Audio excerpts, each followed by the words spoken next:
Hello everyone, Radhe Radhe, good morning सभी को। क्या हाल चाल आप लोगों के। उम्मीद करती हूँ आप सभी लोग स्वस्थ होंगे, मस्त होंगे। मैं भी बहुत अच्छी हूँ। आज व्लॉग की शुरुआत हो रही है सुबह से। तो सुबह खाना पीना बना के हम निकल गए थे हॉस्पिटल के लिए। अब हॉस्पिटल, आप लोग सोच रहे होंगे कि हम लोग हॉस्पिटल क्यों गए हैं। तो ऐसा कुछ भी नहीं है, कोई भी इमरजेंसी वगैरह नहीं थी, लेकिन सिर्फ उस थोड़ा सा पेपर फॉर्मेलिटी वगैरह थी।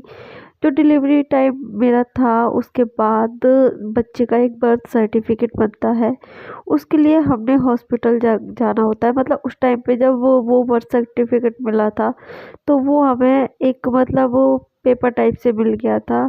उसके बाद जो अभी ओरिजिनल जो होता है ना, वो अभी मिलता है 3 महीने के बाद। तो उसी के लिए हम गए थे।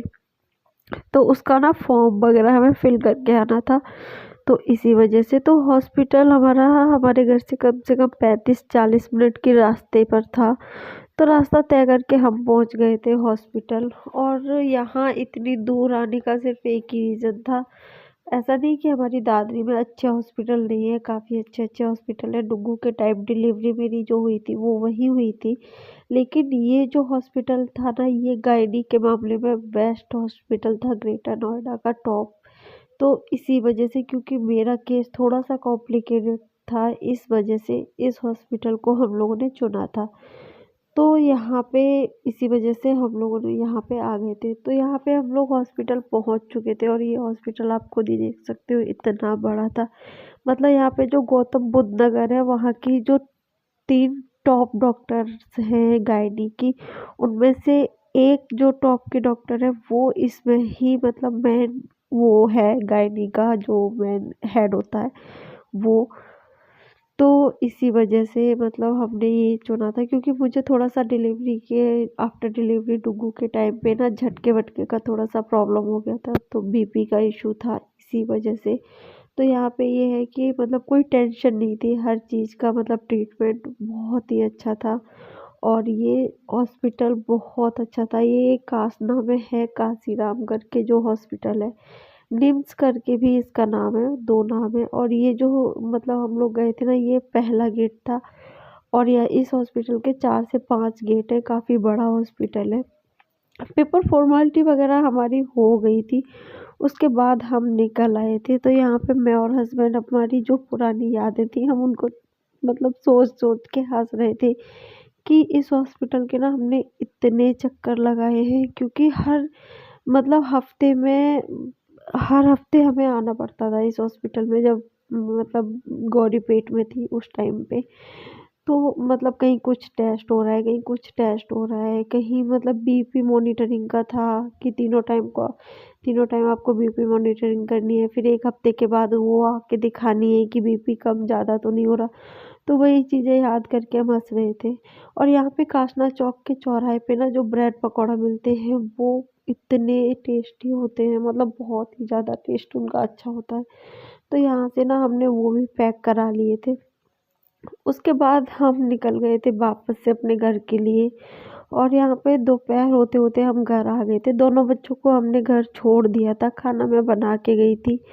और डुग्गू तो स्कूल गया था। तो डुग्गू तो ये है कि स्कूल के बाद आ गया होगा। और और बिटिया रानी को भी ना मैंने मम्मी के पास ही छोड़ दिया था, क्योंकि मौसम यहाँ पे इतना ज़्यादा ठंडा हो गया है, बारिश बहुत ज़्यादा होने लगी है। तो इसीलिए उसके बाद मैं आ गई थी घर पे। और यहाँ पे इनको करा था थोड़ी देर लाड़, क्योंकि हमें हॉस्पिटल से आते आते मतलब 2 से 3 घंटे हो गए थे। और यहाँ पे ये भाई इनको फिर लाड़ चाहिए था।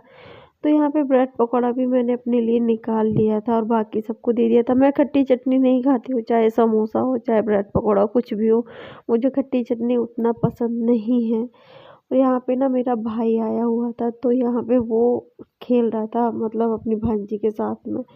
तो वो बातें कर रहा था, और ये पता नहीं क्यों उससे इतना मतलब डर रही थी ना, बिल्कुल भी उसके साथ खेल नहीं रही थी और ऐसे मतलब देख रही थी।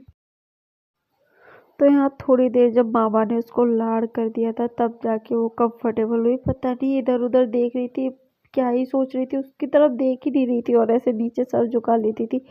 उसके बाद शाम हो गई थी, तो मैं यहाँ पे ना बेड पे कंबल खोल देती हूँ शाम के समय, क्योंकि अभी ठंडा मौसम है तो बिस्तर ना बहुत ज़्यादा ठंडे हो जाते हैं। तो कंबल जैसे खोल दो ना आप तो एकदम बिस्तर ना गर्म हो जाते हैं। कंबल हो या रजाई वगैरह जो भी आप यूज़ करते हो उसको खोल दो तो बिस्तर बहुत ही गर्म हो जाते हैं। उसके बाद खाना मैंने बना लिया था। खाने में आज मैंने बनाया था मूंग की दाल और आलू गोभी की सब्जी और साथ में थी रोटी। उसके बाद ना डुग्गू का ये जो वीडियो मैं बना रही हूँ ये स्कूल के लिए बना रही थी। मतलब स्कूल में ना डुग्गू के लिए फ़ोटो खींच के भेजने थे तुलसी माता की पूजा करते हुए, तो उसी चीज़ का हम लोग फ़ोटो खींच रहे थे। क्योंकि मतलब पहले ऐसा होता था कि क्रिसमस सेलिब्रेशन होता था, लेकिन इस बार डुग्गू के स्कूल में ये रूल मुझे बहुत ही ज़्यादा अच्छा लगा। पहले जो इंडिया के बाहर के त्योहार थे उनको भी सेलिब्रेट करते थे, लेकिन अब सिर्फ वही त्योहार सेलिब्रेट होंगे जो इंडिया में मनाए जाते हैं, जो हमारे कल्चर में हैं। और ये बहुत ही अच्छी चीज़ है क्योंकि बच्चों को यही नहीं पता होता कि कौन से त्योहार हमारे हैं और कौन से त्योहार हमारे बाहर के देशों के हैं। जब सारी चीज़ें इंडिया में बनने लगती हैं तो इसी वजह से। और ये चीज़ मुझे बहुत ही ज़्यादा अच्छी लगी। तो आज जो 25 तारीख थी ना उसमें डुग्गू को एक क्रिसमस के पेड़ उसके साथ में नहीं, लेकिन एक तुलसी माता का जो पौधा होता है उसके साथ में फ़ोटो वगैरह क्लिक करके मुझे देती थी। तो मैं यहाँ पे उसको वही फ़ोटो खींच के भेज रही थी स्कूल के लिए। तो जब की तो सारी चीज़ें हुई तो बस आज के लिए सिर्फ इतना ही। वीडियो अच्छी लगी हो तो वीडियो को लाइक शेयर कमेंट जरूर करें और चैनल पर नए हैं तो चैनल को कर लीजिए सब्सक्राइब। अब मिलेंगे कल।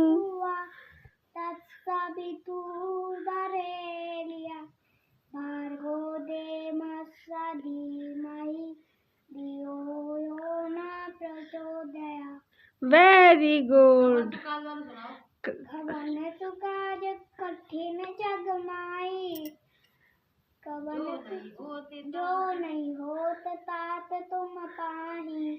कवन सुकाज कठिन जग माई जो नहीं होत तात तुम पाई। वेरी